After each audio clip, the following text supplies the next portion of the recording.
Welcome back, Mzansi, to African farming. Second-generation farmer Aviwe Gxotiwe is bringing his formidable business sense and his entrepreneurial drive to his farming operation, thereby maximizing opportunities for growth. So many of us could use a little advice to grow our own farming enterprises. And here on African Farming, we get by with a little help from our friends. Our panel of experts is standing by with encouragement and advice. Welcome, gentlemen and lady. Thank you. Hi. Joining me in studio, we have Praveen Dwarika from Le Mans. Thank you for having me. Lizemari de Klerk from Vleissentraal. Hi. Dr. Thapelo Makae from Elanco. Hey, Linz. Hey. I'm back yonder. It's good to see lovely. you. Looking and fabulous. Thank you so much. Awesome. And of course, Francois van der Vyver from Voermol. Thank you very much. It's good to see you all. Thank you for making the time.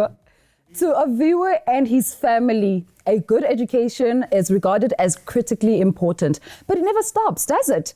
Now, Praveen, what is the importance of formal and informal?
They change feed suddenly.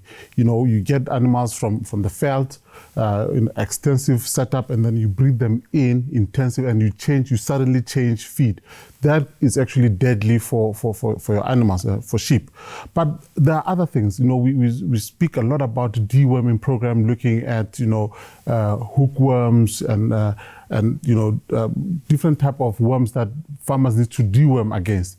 And one way that we can check for that is looking at the eyes, the membranes of the eyes. And that whole program is called FAMACHA. FAMACHA. Yeah. So essentially what FAMACHA is a program where farmers can actually detect if there are any internal parasites, worm burden, in their small stock. Now, this program was essentially developed by Dr. Fafa Malan, where he trains, farmers, emerging commercial, even veterinarians, on how to actually examine the animals if they've got a worm burden, and then treat for those worms, and applying dosages for worms. All right. Now, Francois, having a feeding plan is just as important as having a health plan. What are the seasonal considerations? So the second part, the seasonal consideration, I think we must remember with sheep, they are seasonal breeders. So in short, it means that they, at their highest fertility in autumn, that period when the day lengths are getting shorter. So most fertile at that point. We can overcome it by using teaser rams or synchronization. And when we talk about a feeding program for our sheep, we need to plan it around the major occurrences in that sheep's life throughout the year. So I'm thinking about the breeding season. If we know the breeding season, we can determine when the lambing season will be. We can determine when the weaning season will be. And then each one of those periods has a specific nutritional requirement on the animals. And we then, in a previous episode, we referred to complementary supplementation.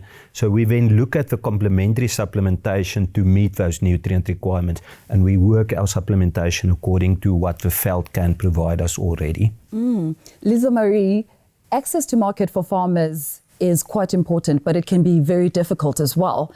And auctions become such a perfect platform for them. What are your thoughts on selection and improvement? Each farmer, any farmer, the moment they start farming with animals, they've got a product, and that product is the animals that they need to take to market. So at the end of the day, the better your product, the more profit you will make on your animals. And the best process is selection. So you need to go and you need to select the correct type of bull or heifer or ram or whatever the case may be to push your production to the utmost. So we at auctions, we provide an easy access platform for the farmers to get access to good genetics and good stock to improve their herds. All right. Now let's get more advice from you guys as we wrap up, or even just a comment. Lizemari, what type of tips would you have for up-and-coming farmers on just picking that good bull? Recognize where your shortcomings are. If you go through your kraal and you say, you know what, I need a little bit more beef on my animals, or I need a bit more production on my wool, or and you go select an animal for that specific purpose. If you are unsure, go to an agent, go to somebody in Vleissentraal, an expert in the vicinity, and ask them, you know what is your advice? What tips can you give me? And most farmers, you know, they're open for discussion. They will go and say, fine, we'll help you. All right, let's get some final thoughts, please, Praveen. Just to pick up on what Lizemari just said about having conversations, and I think that's what education is about. It's never just about reading a book. It's about having those conversations out there, picking up tips from the professionals in the feeds. The key opinion leaders have a lot that they have to share with our emerging farmers, and let's use that opportunity. That's true, and I found that a lot of the farmers are willing to also share information. No question about it. Thapelo. Yeah. So for me, I would like to also pick up on what Praveen has said, but tackle it by saying you need to expand your networks. Your networks is where you find information. So don't be afraid to knock on those doors and speak to agents or speak to whoever is close by who will be able to guide you step by step. Francois, would you like to pick up on what Thapelo's just said? Well, maybe a little bit a different approach. I think what we need to also pick up is on the genetics of an animal. We must remember that Lizemari referred to, we're selecting for that top animals, but how do they achieve that real genetical potential? And that's by doing proper nutrition management to those animals. So we need to feed them and we need to treat their environment so that they reach their genetic potential. To our guests, thank you so much for sharing information with myself and the viewers at home. I am so grateful for these opportunities to learn from other farmers. And of course, thank you to farmer Aviwe Gxotiwe for the time we have spent on his farm. And Mzansi, we would love to hear from you. Don't forget that you can engage with us on our social media platforms via #AfricanFarming, or you can visit our website, africanfarming.com.